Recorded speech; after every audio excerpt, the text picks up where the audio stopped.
Xo'p, davom etamiz. Energiya almashinuv ikkinchi qismni debatamiz endi buni, chunki birinchi qismda o'tib oldik. Kimga mana bu mavzu juda ham qiziq bo'lsa, birinchi qismini ko'ring, chunki birinchi qismida kirishning mag'zi joylangan. Xo'p, tayyorgarlik bosqichi 3 ta bosqich bo'ladi o'zi. Energiya almashinuv bosqichlari. Birinchi bosqich tayyorgarlik bosqichi, ikkinchi bosqich anaerob bosqich va uchinchi bosqich aerob bosqich hisoblanadi. Xo'p, bizda birinchi bosqich bu tayyorgarlik bosqichi. Yuqorida aytib o'tdim, molekula kichik molekulalarga bo'linishi kerak, toki mitoxondriyaga yetib borguncha. Endi e'tibor beramiz. Biz yeydigan mahsulotlar asosan kraxmaldan iborat bo'ladi. Mana bu yerdagi formula agar to'g'ri yozgan bo'lsak, hozir konspekt qildik, chunki deyarli shunday bo'ladi. Mana bu yerda N molekula glyukoza hosil bo'ladi. Kraxmal glyukozalardan tashkil topadi, N ta glyukozadan tashkil topadi, ya'ni bir-biri bilan bog'langan. Mana bu yerga e'tibor beringlar.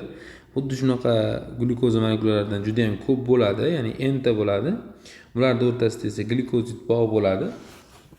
Biz mahsulotni yeymiz. Mahsulotni yeyishimiz natijasida kraxmallar parchalanib glyukozalar hosil bo'ladi va o'rtada glyukozid bog' uziladi. Va xuddi o'sha jarayonda energiya hosil bo'ladi. Energiya miqdori juda ham kam va ularning hammasi issiqlik sifatida tashqi muhitga chiqib ketadi. Mana bu yerda aytganimizdek, energiyaning faqat issiqlik sifatida chiqib ketyapti, ya'ni zaxira energiya bo'lmayapti. Demak, tayyorgarlik bosqichida zaxira energiya bo'lmaydi, issiqlik energiyasi chiqadi, lekin uning miqdori ham juda ham kam bo'ladi. Shuni unutmaslik kerak va biz uni ko'pincha masalalarda ishlatmaymiz. Demak, glyukozani hosil bo'lishi tayyorgarlik bosqichining yakuni hisoblanadi. Endi mana bu glyukoza birinchi qismda aytganimizdek, hujayra membranasidan sitoplazmaga bemalol o'ta oladi. Xo'p, endi anaerob bosqich. Ikkinchi bosqich, ya'ni hujayra ichiga kirdi, hujayra ichida sitoplazmaga kirdi. O'sha joyda endi anaerob bosqich amalga oshadi. Nima uchun bu anaerob bosqich deb ataladi desa, chunki bu jarayon kislorodsiz muhitda sodir bo'ladi, ya'ni kislorod bo'lmaydi bu jarayonda. Shuning uchun anaerob bosqich deb ataladi va glikoliz bosqichi deb ham yuritiladi va sitoplazma bosqichi deb ham ataladi. Bizda asosiy ishlatiladigan 3 ta nomi bor bu bosqichda. Demak, bu birinchi nomi, bu ikkinchi nomi, bu esa uchinchi nomi. Shu uchala bosqich juda ham ko'p ishlatiladi. Bu ikkini bu yerga qo'yamiz. Ya'ni anaerob bosqich degani, kislorodsiz bosqich degani ikkalasi bitta. Glikoliz bosqichi yoki sitoplazma bosqichi deb atashimiz mumkin. Endi bu yerda nima bo'ladi? Birinchi qismda aytganimizdek, glyukozamiz mitoxondriya ichiga kira oladigan darajada parchalanishi kerak, ya'ni maydalanishi kerak. Bu uchun glyukoza fermentlar ta'sirida sut kislotani hosil qiladi. Ya'ni bu glyukoza, mana bunga e'tibor beramiz. Bu glyukoza mana bu yerdagi sut kislotani nima qiladi? Hosil qiladi. Glyukoza fermentlar ta'sirida sut kislotaga parchalanadi va o'sha paytda 200 kilojul energiya hosil bo'ladi. Mana bu energiya hosil bo'ladi. Endi shu 200 kilojul energiyani umumiy energiya deb atasak, uni bir qismi issiqlik, bir qismi esa zaxira energiya bo'ladi. Mana bu yerga yozib qo'yganman, issiqlik energiyasi va zaxira energiya. Endi zaxira energiya 80 kilojul, bu kitobda nazariy qismda berilgan, 120 kilojul issiqlik energiyasi, u ham kitobimizda berilgan. Endi e'tibor beringlar, zaxira energiya 80 kilojul bo'ladigan bo'lsa, demak, u ikkita ATF tarkibida bo'ladi. Ikkita ATF hosil bo'lishi uchun esa reagentlar qatorida ikkita ATF bilan ikkita fosfat kislota ham bo'lishi kerak. Biz reaksiyani fosforlanishda yozib berganmiz birinchi qismda. Fosforlanish reaksiyasida bitta ATF ga bitta suv hosil bo'ladi. Ya'ni har doim bitta ATF hosil bo'lganda bitta suv hosil bo'ladi. Mana ikkita ATF hosil bo'lgan paytda ikkita suv ham hosil bo'ldi. Demak, xuddi shu paytda 200 kilojul energiya hosil bo'ldi. Shundan 60% issiqlik, ya'ni 120 kilojul, 40% esa 80 kilojul zaxira sifatida to'plandi. Bu demak qanday bosqich desa, anaerob bosqichi yoki kislorodsiz bosqich, glikoliz bosqichi yoki sitoplazma bosqichi. Sitoplazmada borganligi uchun. Demak, mana sut kislota endi boshqa parchalanmaydi, mitoxondriyada parchalanadi endi qolgani, chunki bu mitoxondriyaga kira oladi. Va biz uchun qisman oz bo'lsa ham nima hosil bo'ldi bu yerda? Zaxira energiya hosil bo'ldi. Xo'p, uchinchi bosqich aerob bosqichiga o'tamiz. Aerob bosqichi kislorodli bosqich deb ataladi. mitoxondriya bosqichi deb ataladi, chunki mitoxondriyada boradi. Uni xuddi shunday nomlar bilan atashimiz mumkin. Endi mitoxondriya ichiga sut kislota kirdi, e'tibor beramiz. Mana bu sut kislota 2 mol sut kislota hosil bo'ladi. Xuddi shu 2 mol sut kislota ham bu yerga kirdi. Mitoxondriyaning ichida kislorod bor, ya'ni kislorodli bosqich, kislorod bor. 6 molekula kislorod 2 mol sut kislotani yoqib yuborgani yetadi.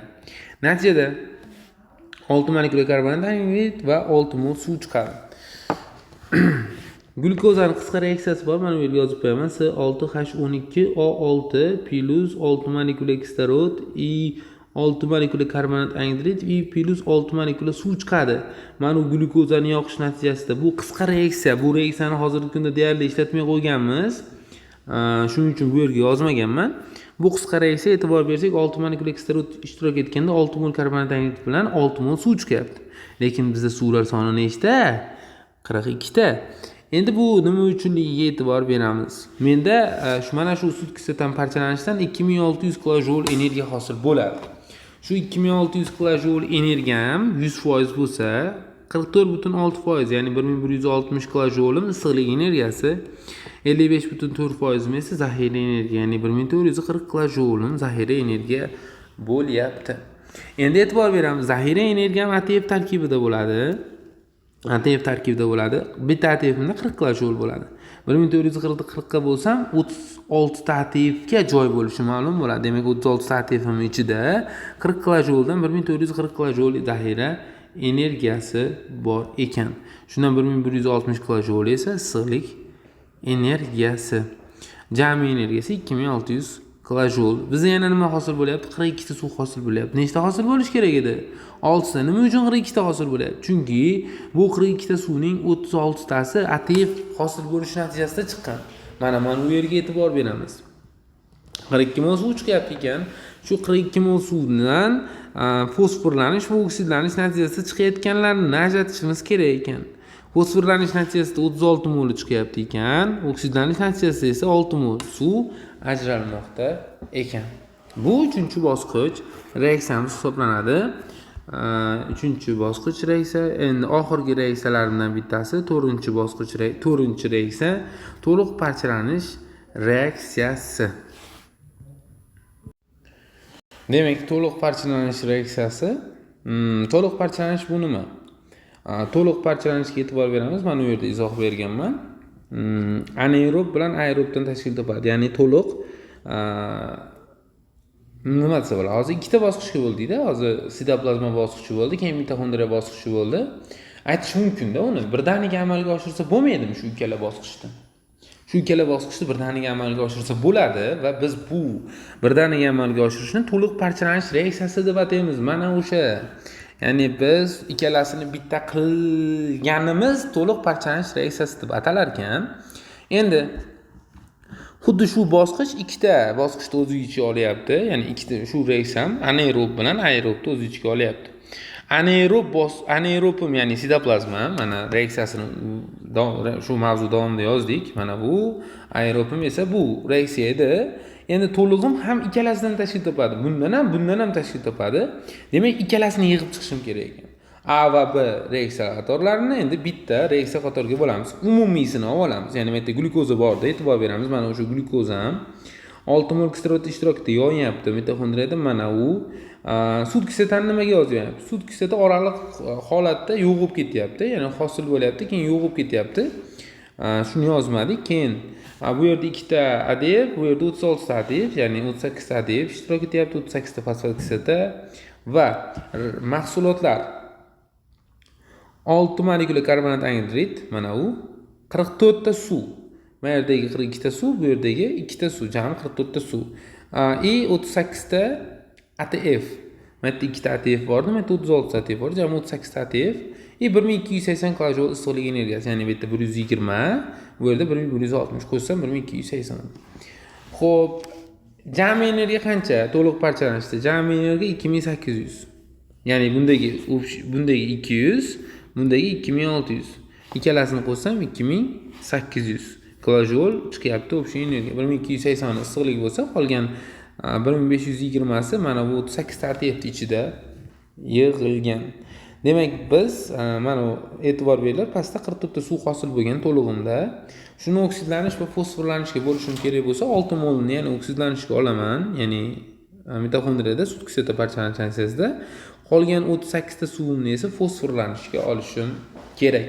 Agar masalada so'rab qolsa. Xo'p, davom etamiz. Chala parchalanish faqat anaerob bosqich, ya'ni sitoplazma bo'ladi. Endi masala ishlash uchun kerak bo'lgan tushunchalar haqida gaplashyapmiz. Chala parchalanish esa faqat anaerob bosqichini yoki sitoplazma bosqichini olamiz. Faqat shuni.